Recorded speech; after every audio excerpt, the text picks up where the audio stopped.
पाकिस्तान के नामवर शोला बयां खतीब अल्लामा एहसान इलाही ज़हीर से सियासतदानों को ऐसा क्या खतरा था कि उन पर 90 मुकदमात कायम थे।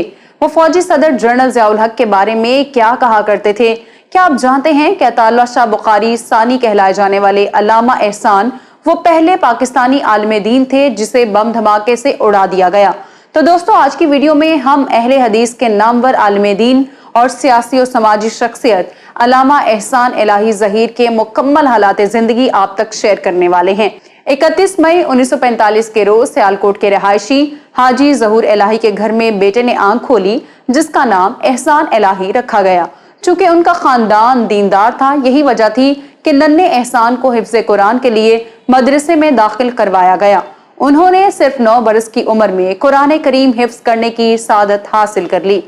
तब 9 साला हाफिज एहसान इलाही ज़हीर को ये एजाज भी हासिल हुआ कि उन्होंने रमजानुल मुबारक में नमाज तरावी में कुरान मजीद सुनाया। एहसान इलाही ज़हीर को बचपन ही से खताबत का शौक था, और होता भी क्यों ना, उनके घर में मौलाना अताउल्लाह शाह बुखारी की खताबत का चर्चा था और उस जमाने में सियालकोट अहरार का गढ़ था।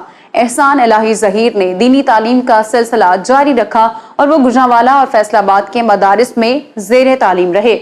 मदारिस अरबिया के साथ साथ उन्होंने पंजाब यूनिवर्सिटी से फारसी, उर्दू और अरबी में मास्टर्स किया। बादशाह वो सऊदी अरब चले गए और यहाँ मदीना यूनिवर्सिटी में पढ़ने लगे। पाकिस्तान वापसी पर उन्होंने खताबत और अमामत के साथ साथ सियासत में भी हिस्सा लेना शुरू किया। उन्होंने अपनी सियासी जिंदगी की शुरुआत 1968 में जनरल अयूब खान के खिलाफ तहरीक चलाने से की। अयूब खान के बाद यहिया के दौर में भी उन्होंने अपनी तहरीर और तकरीर के जरिए इक्तदार के मसनद नशीनों को टारगेट पर रखा।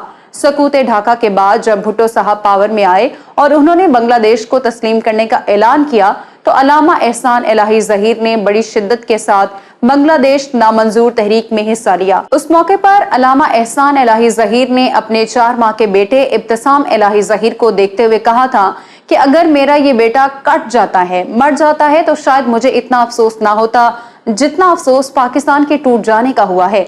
जल्द ही उन्होंने एक ऐसे सियासतदान की पार्टी को ज्वाइन किया जो अपने जलसों में ऐलान किया करता कि मैं भुट्टो को कोहाला के पुल पर फांसी दूंगा। अल्लामा एहसान 1972 में air marshal retired Asghar Khan की तहरीक इस्तकलाल में शामिल हुए तो हुकूमत ने उन पर कत्ल के झूठे मुकदमात बना दिए। जल्द ही उन्हें तहरीक इस्तकलाल का मरकजी सेक्रेटरी इत्तलात बना दिया गया। याद रहे कि उन दिनों मियां नवाज शरीफ भी तहरीक इस्तकलाल के मुतहरिक कारकुन हुआ करते थे। भुट्टो दौरे हुकूमत में अल्लामा एहसान इलाही ज़हीर मुसलसल कैदोबंद की सऊबतें बर्दाश्त करते रहे, लेकिन फिर अपनों की बेवफाई की वजह से वो 1978 में तहरीक इस्तकलाल से अलहदा हो गए। यहाँ मैं आपको बताती चलूं कि मिस्टर भुट्टो के दौरे हुकूमत में उन पर 95 सियासी मुकदमात कायम किए गए थे।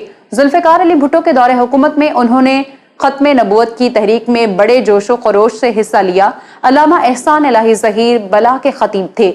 उनका अंदाज़े खताबत ऐसा था कि सुनने वाला दंग रह जाता। अपनी गरजदार आवाज से इक्तदार के ऐवानों में लर्जा तारी कर देने वाले अल्लामा एहसान इलाही ज़हीर का शुमार आलमी स्कॉलर्स में होता था। इराकी सदर सदाम हुसैन हो, यासिर अरफात, कज़ाफी या फिर आले सऊद, हर एक से उनकी दोस्ती थी। जनरल ज़िया के मार्शल लॉ के बाद उन्होंने फौजी सदर की पॉलिसियों से खुलकर इख्तलाफ किया। तब वो MRD के स्टेज पर नजर आते और जनरल ज़िया पर खूब बरसा करते। पंजाब में वो जनरल ज़ियाउल हक के सबसे बड़े मुखालिफ ख्याल किए जाते थे। वो मार्शल लॉ निज़ाम हुकूमत को इस्लाम के मुनाफी करार देते। वो कहा करते थे कि ज़ियाउल हक अपने 10 साला इक़्तिदार में ना ही इस्लाम नाफिज कर सका और ना ही जमहूरियत। अल्लामा एहसान ने 3 जमातों को इकट्ठा करके एक सियासी इत्तेहाद भी बनाया जो ज्यादा अरसा ना चल सका। फिर उन्होंने अपनी तमाम तर तवानाइयां अपनी जमात को सियासी कुव्वत बनाने में सर्फ कर दी।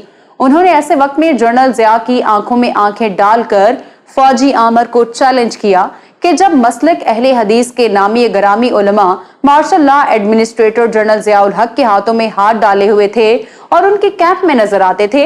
ये 23 मार्च 1987 का दिन था। अल्लामा एहसान किला लक्ष्मण सिंह लाहौर में एक बड़े जलसायाम में मदऊ थे। 11:35 पर अल्लामा की तकरीर जारी थी। उन्होंने अल्लामा इकबाल का ये शेर पढ़ना शुरू किया। काफिर है तो शमशेर पे करता है भरोसा, मोमिन है तो बेतैक भी। अभी इतने अल्फाज ही अदा किए थे कि स्टेज पर उनकी बाईं जानिब अचानक जोरदार बम धमाका हुआ। علامہ حبیب الرحمان یزدانی سمیت کئی لوگ جاں بحق ہوئے، جبکہ احسان الہی ظہیر ایک ہفتے تک زندگی موت کی کشمکش میں مبتلا رہے۔ سعودی کنگ شاہ فہد بن عبدالعزیز کی خواہش پر انہیں فوری طور پر ملٹری اسپتال ریاض منتقل کر دیا گیا، لیکن شاید بہت دیر ہو چکی تھی اور یہاں وہ 30 مارچ کو خالق حقیقی سے جا ملے۔ شیخ عبدالعزیز باز نے ریاض میں ان کی نماز جنازہ پڑھائی۔ بعد ازاں مسجد نبوی صلی اللہ علیہ وآلہ وسلم میں بھی نماز جنازہ ادا کی گئی۔ سعودی حکومت نے پورے سرکاری اعزاز کے ساتھ انہیں مدینہ شریف میں جنت البقیع میں امام مالک رحمت اللہ علیہ کے پہلو میں سپرد خاک کر دیا۔ یاد رہے کہ مسلک اہل حدیث کے علامہ احسان الہی ظہیر پاکستان کے وہ پہلے مذہبی رہنما تھے جنہیں بم دھماکے سے اڑایا گیا۔ علامہ احسان نے اپنی تبلیغی اور تنظیمی مصروفیات کے باوجود دنیا کی مختلف زبانوں میں کئی کتابیں تحریر کی، جن میں اردو، عربی، فارسی اور انگریزی شامل ہیں۔ ان کی کتب کا دنیا کی 8 سے زائد مختلف زبانوں میں ترجمہ ہو چکا ہے اور چند ایک کتب دنیا کی چند بڑی یونیورسٹیز اور تعلیمی اداروں کے نصاب میں شامل ہیں۔ موچی دروازہ لاہور، لیاقت باغ راولپنڈی، لشتر پارک کراچی، قلعہ کونا قاسم باغ ملتان، دھوبی گھاٹ فیصل آباد اور شیرانوالہ باغ گجرانوالہ سمیت پاکستان کا شاید ہی کوئی شہر ہو جہاں علامہ احسان الہی ظہیر نہ گرجے برسے ہوں۔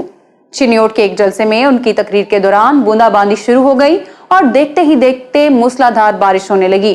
جب علامہ نے دیکھا کہ لوگ بارش کی وجہ سے اضطراب کا شکار ہیں تو انہوں نے اپنے سر سے جناح کیپ اتار دی، آستین چڑھا لی اور اپنی گرجدار آواز میں بولے، تم بارش سے بھاگتے ہو؟ بارش کیا شے ہے؟